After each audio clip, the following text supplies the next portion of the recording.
السلام علیکم دوستو، کیا آپ جانتے ہیں رمضان المبارک یہ صرف روزے رکھنے کا مہینہ نہیں ہے، یہ وہ پاک مہینہ ہے جسے اللہ تعالیٰ نے خود اپنی کتاب قرآن میں خاص طور پر ممتاز فرمایا ہے۔ اللہ فرماتا ہے، رمضان کا مہینہ وہ ہے جس میں قرآن اتارا گیا جو لوگوں کے لیے ہدایت ہے اور ہدایت کی روشن نشانیاں اور فرقان، حق اور باطل میں فرق کرنے والی چیز ہے۔ سورہ البقرہ آیت 185۔ لیکن کیا آپ جانتے ہیں کہ رمضان صرف قرآن کے نزول کا ہی نہیں بلکہ اسلامی تاریخ کی ان سنہری گھٹناؤں کا گواہ ہے جنہوں نے دنیا کا نقشہ بدل دیا۔ چلیے آج ہم آپ کو لے چلتے ہیں اس ایتہاسک سفر پر جہاں ہر گھٹنا قرآن اور حدیث کی روشنی میں ثابت ہے۔ تو دیر کس بات کی، چلیے شروع کرتے ہیں رمضان کے ان عظیم لمحوں کا سفر۔ آسمانی کتابوں کا نزول، رحمتوں کی بارش۔ دوستو، رمضان کی سب سے بڑی فضیلت یہی ہے کہ یہ مہینہ صرف قرآن ہی نہیں بلکہ تمام آسمانی کتابوں کے نزول کا گواہ ہے۔ یہ بات ہمارے پیارے نبی مصطفیٰ صلی اللہ تعالی علیہ وسلم نے خود فرمائی ہے۔ حضرت وسیلہ بن الاسقا رضی اللہ تعالیٰ سے روایت ہے کہ رسول اللہ صلی اللہ تعالیٰ علیہ وسلم نے فرمایا، حضرت ابراہیم علیہ السلام کے صحیفے رمضان کی پہلی رات اتارے گئے، تورات رمضان کی 6 تاریخ کو اتاری گئی، انجیل رمضان کی 13ویں تاریخ کو اتاری گئی اور قرآن رمضان کی 24ویں تاریخ کو اتارا گیا۔ مسند احمد حدیث۔ شیخ البانی رحم اللہ نے اس حدیث کو حسن یعنی اچھی درجے کی حدیث قرار دیا ہے۔ تو دوستو، یہ رمضان ہی وہ مبارک مہینہ ہے جس میں ابراہیم علیہ السلام کے صحیفے، موسیٰ علیہ السلام کی تورات، عیسیٰ علیہ السلام کی انجیل اور ہمارے نبی صلی اللہ تعالی علیہ وسلم پر قرآن پاک کا نزول ہوا۔ ابن کثیر رحم اللہ اپنے تفسیر میں فرماتے ہیں کہ اللہ نے رمضان کے مہینے کو تمام مہینوں سے اسی لیے فضیلت دی ہے کہ اس نے اسی مہینے کو قرآن کے نزول کے لیے چنا۔ غزوہ بدر 2 ہجری کی 17 رمضان تاریخ کی وہ صبح جس نے اسلام کو طاقت دی۔ مدینہ سے نکلا مسلمانوں کا قافلہ، صرف 313 مجاہد، ساتھ میں صرف 2 گھوڑے اور 70 اونٹ۔ سامنے تھی مکہ کی طاقتور فوج، 1000 سے زیادہ سرکس، پورے ہتھیاروں سے لیس۔ میدان بدر میں رسول اللہ صلی اللہ تعالی علیہ وسلم کھڑے تھے، ہاتھ اٹھائے، آنسو بہہ رہے تھے۔ دعا تھی، یا اللہ، اگر یہ مٹھی بھر مسلمان آج ہار گئے تو پھر اس دنیا میں تیری عبادت کرنے والا کوئی نہیں بچے گا۔ اور پھر وہ ہوا جس کی اتہاس کروٹ بدل دی۔ اللہ تعالیٰ نے فرشتوں کی فوجیں بھیجی۔ قرآن میں اللہ فرماتا ہے، اور بے شک اللہ تمہاری مدد کر چکا ہے۔ بدر کے میدان میں حالانکہ تم کمزور تھے۔ سورہ آل عمران آیت 123۔ اس جنگ کی اہمیت کا اندازہ اس بات سے لگائیے کہ قرآن میں ایک پوری سورہ الانفال اسی جنگ پر نازل ہوئی۔ صحیح بخاری میں حضرت ابو ذر رضی اللہ سے روایت ہے، وہ قسم کھا کر کہتے تھے کہ یہ آیت، یہ 2 فریق گروہ ہے جو اپنے رب کے بارے میں جھگڑ رہے ہیں۔ سورہ الحج آیت 19 ان لوگوں کے بارے میں نازل ہوئی جو بدر کے دن میدان میں اترے تھے، حمزہ، علی، عبیدہ بن حارث رضی اللہ، اور دوسری طرف عتبہ، شیبہ اور ولید بن عتبہ۔ صحیح بخاری حدیث نمبر 3969۔ نتیجہ، مسلمانوں کو فتح ہوئی، ابو جہل مارا گیا، 70 کافر قید ہوئے، 70 مارے گئے۔ یہ رمضان ہی تھا جس نے اسلام کو دنیا کے سامنے ایک طاقت کے طور پر پیش کیا۔ اس کے بعد تیسری فتح مکہ، خوشی کا دن، 8 ہجری کی 20 رمضان، وہ مبارک دن جب رسول اللہ صلی اللہ تعالی علیہ وسلم 10,000 مسلمانوں کے لشکر کے ساتھ مکہ میں داخل ہوئے۔ وہی مکہ جہاں سے 8 سال پہلے انہیں اور ان کے ساتھیوں کو نکالا گیا تھا، وہی مکہ جہاں ان پر مٹی ڈالی گئی جہاں ان کے ساتھیوں کو کوڑے مارے گئے۔ امام مالک کی موطا میں ہے کہ عبداللہ ابن عباس رضی اللہ تعالیٰ عنہ نے فرمایا، رسول اللہ صلی اللہ تعالیٰ علیہ وسلم رمضان میں مکہ کی طرف روانہ ہوئے، فتح کے سال اور روزے سے تھے، یہاں تک کہ جب مکہ پہنچے تو روزہ توڑ دیا۔ صحیح بخاری میں حضرت ابن عباس رضی اللہ سے روایت ہے کہ رسول اللہ صلی اللہ تعالیٰ علیہ وسلم نے رمضان میں ہی مکہ فتح کیا۔ صحیح بخاری حدیث 4026 میں ہے۔ لیکن اس فتح کی سب سے خوبصورت بات یہ تھی کہ یہ جنگ نہیں تھی، یہ انسانیت کی جیت تھی۔ جب رسول اللہ صلی اللہ تعالیٰ علیہ وسلم نے مکہ میں داخل ہو کر پوچھا، آج کے دن تم سے کیا سلوک کیا جائے گا، تو لوگوں نے سر جھکا لیا۔ آپ صلی اللہ تعالیٰ علیہ وسلم نے فرمایا، جاؤ تم سب آزاد ہو۔ صحیح مسلم میں حضرت ابو ہریرہ رضی اللہ سے روایت ہے کہ جس دن مکہ فتح ہوا، رسول اللہ صلی اللہ تعالیٰ علیہ وسلم نے حضرت زبیر رضی اللہ اور خالد بن ولید رضی اللہ کو سینا کے دونوں کناروں پر مقرر کیا اور حضرت ابو عبیدہ رضی اللہ تعالیٰ عنہ کو پیدل فوج کا کمانڈر بنایا۔ صحیح مسلم حدیث 1780۔ رسول اللہ صلی اللہ تعالیٰ علیہ وسلم کعبہ کے اندر داخل ہوئے، ساتھ میں یہ حضرت بلال رضی اللہ تعالیٰ عنہ، حضرت اسامہ بن زید رضی اللہ تعالیٰ عنہ اور حضرت عثمان بن طلحہ رضی اللہ تعالیٰ عنہ، انہوں نے کعبے کے اندر 2 رکعت نماز پڑھی۔ پھر حضرت بلال رضی اللہ تعالیٰ عنہ کعبے کی چھت پر چڑھے اور اذان دی، وہ پہلی اذان جو کعبہ کی چھت سے گونجی۔ صحیح بخاری حدیث۔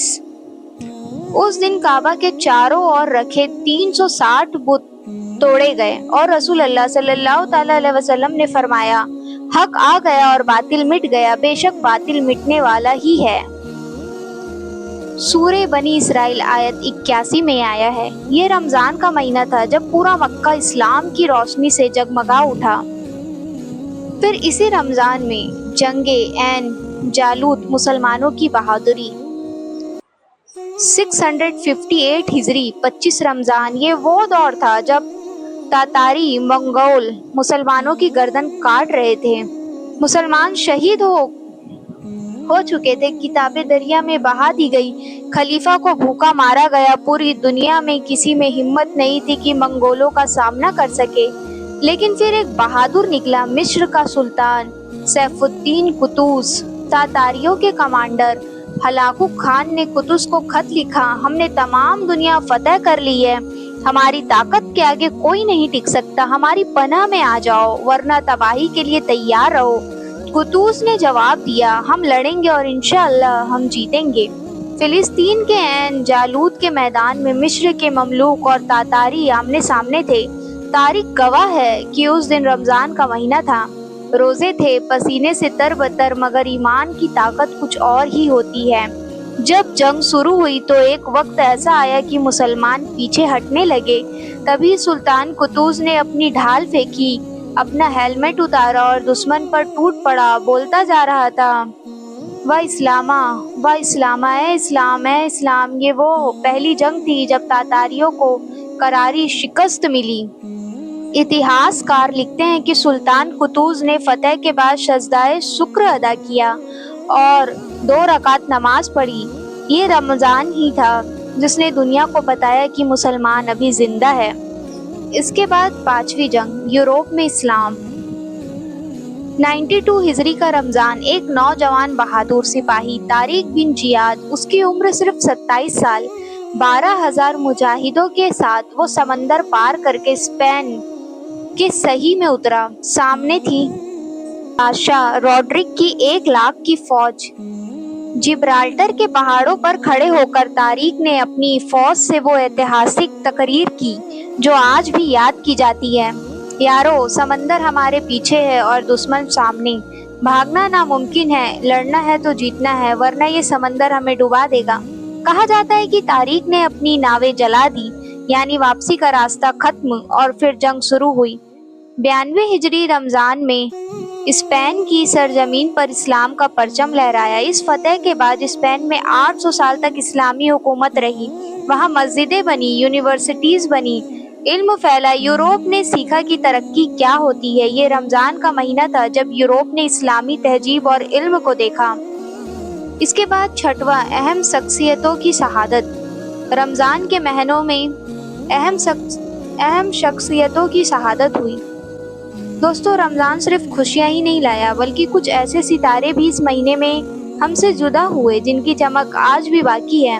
11 ہجری رمضان جنت کی خاتون رسول اللہ صلی اللہ تعالیٰ علیہ وسلم کی پیاری بیٹی حضرت فاطمہ رضی اللہ تعالیٰ عنہ نے اس دنیا کو الوداع کہا۔ ان کے بارے میں رسول اللہ صلی اللہ تعالیٰ علیہ وسلم نے فرمایا تھا، فاطمہ میرا جگر کا ٹکڑا ہے، جو اسے ناراض کرے اس نے مجھے ناراض کیا۔ صحیح بخاری۔ 40 ہجری 17 یا 21 رمضان حضرت علی رضی اللہ تعالیٰ عنہ کی شہادت۔ کوفہ کے مسجد میں فجر کی نماز کے دوران ایک خارجی عبد الرحمن ابن ملجم نے ان پر زہریلی تلوار سے حملہ کیا۔ شہادت سے پہلے حضرت علی رضی اللہ تعالیٰ عنہ نے جو کلمہ کہا وہ بہت اہم ہے۔ جب خون ان کی داڑھی پر بہہ رہا تھا انہوں نے فرمایا، میں کامیاب ہو گیا، کعبے کے رب کی قسم۔ یہ ان لوگوں کی نشانی ہے جو اللہ کی راہ میں جان دیتے ہیں۔ ظاہر میں یہ ہار ہے لیکن اصل میں یہ کامیابی ہے۔ 58 ہجری رمضان ام المومنین حضرت عائشہ صدیق رضی اللہ تعالیٰ عنہ کی، وہ جن کے گھر میں رسول اللہ صلی اللہ تعالیٰ علیہ وسلم نے آخری سانس لی، وہ جن سے ہمارے دین کے آدھے سے زیادہ مسائل ملے، وہ اسی مہینے میں ہم سے جدا ہوئی۔ علمی اور تہذیبی ترقی۔ رمضان میں ہی علمی اور تہذیبی ترقی ہوئی۔ 361 ہجری 7 رمضان مصر میں الازہر یونیورسٹی قائم ہوئی۔ یہ دنیا کی سب سے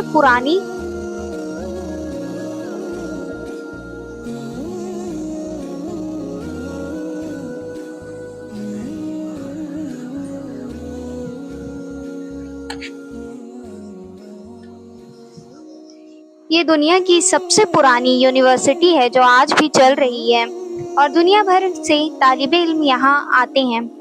92 ہجری رمضان میں تو ہم نے انڈالوس فتح کیا۔ ساتھ ہی 92 ہجری میں ہی 6 رمضان کو محمد بن قاسم نے پاکستان کو فتح کیا اور وہاں اسلامی تہذیب پھیلی۔ 223 ہجری 6 رمضان اموریہ کا فتح، جب رومیو نے ایک مسلمان عورت کو بندی بنایا اور اس نے پکارا وا متعصمہ، تو خلیفہ متعصم باللہ نے رمضان میں ہی فوج بھیج کر اسے آزاد کرایا اور اموریہ فتح کیا۔ دوسری اہم جنگیں۔ رمضان میں کئی اور اہم جنگیں ہوئی۔ 13 ہجری رمضان جنگ بویب، جہاں مسنہ بن حارثہ رضی اللہ تعالیٰ عنہ نے فارسیوں کو شکست دی۔ 14 ہجری رمضان جنگ قادسیہ، حضرت سعد بن ابی وقاص رضی اللہ تعالیٰ عنہ کی کمان میں فارسی سامراجیہ کا خاتمہ ہوا۔ 479 ہجری رمضان جنگ جلاق، جہاں 84 سال کے یوسف بن تاسفین نے اسپین میں عیسائیوں کو شکست دی۔ 702 ہجری رمضان جنگ سخب، جہاں شیخ الاسلام ابن تیمیہ نے فتویٰ دیا کہ جہاد کے لیے روزہ توڑ سکتے ہیں، اور خود انہوں نے سب کے سامنے روزہ توڑ کر کھایا تاکہ فوج کے طاقت ملے اور فتح حاصل ہو۔ 1393 ہجری 10 رمضان مصر نے سویج نہر پار کر کے اسرائیل کو شکست دی اور سینائی واپس لی۔ رمضان کی خاص فضیلت۔ دوستو، یہ ساری فتح، یہ ساری کامیابی رمضان میں ہوئی، لیکن کیوں؟ کیونکہ رمضان وہ مہینہ ہے جس میں شیطان زنجیروں میں جکڑ دیے جاتے ہیں، جیسا کہ صحیح بخاری اور مسلم میں حضرت ابو ہریرہ رضی اللہ تعالیٰ عنہ سے روایت ہے کہ رسول اللہ صلی اللہ تعالیٰ علیہ وسلم نے فرمایا، جب رمضان آتا ہے تو جنت کے دروازے کھول دیے جاتے ہیں، دوزخ کے دروازے بند کر دیے جاتے ہیں اور شیطان زنجیروں میں جکڑ دیے جاتے ہیں۔ اور اسی مہینے میں ایک رات ہے جو 1000 مہینوں سے بہتر ہے، وہ ہے شب قدر۔ رمضان ہمارے لیے دوستو، ہم نے آج بات کی رمضان کی اس ایتہاسک گھٹنا پر جن کی دنیا بدل دی۔ قرآن کا نزول ہو یا بدر کی جنگ، مکہ کی فتح ہو یا عین جالوت، اسپین کی سرزمین ہو یا اموریہ، ہر گھٹنا ہمیں سکھاتی ہے کہ رمضان صرف بھوکے رہنے کا نام نہیں ہے، رمضان ہے طاقت کا مہینہ، رمضان ہے ایک جٹتا کا مہینہ، رمضان ہے اللہ سے رابطہ جوڑنے کا مہینہ۔ جب ہم روزہ رکھتے ہیں تو ہم ویسا ہی محسوس کرتے ہیں جیسا بدر کے مجاہدوں نے کیا۔ جب ہم قرآن پڑھتے ہیں تو ہم ویسے ہی روشنی پاتے ہیں جیسے ہی مکہ فتح کے دن ملی۔ جب ہم ایک صفے میں کھڑے ہوتے ہیں تو ہم ویسی طاقت محسوس کرتے ہیں جیسے عین جالوت کے میدان میں تھی۔ اللہ ہم سب کو رمضان کی برکتوں سے نوازے، ہمیں وہ ہمت دے کہ ہم بھی اپنے زمانے کے بدر اور عین جالوت لڑ سکے، ہمیں وہ علم دے کہ ہم قرآن کو سمجھے اور اس پر عمل کریں۔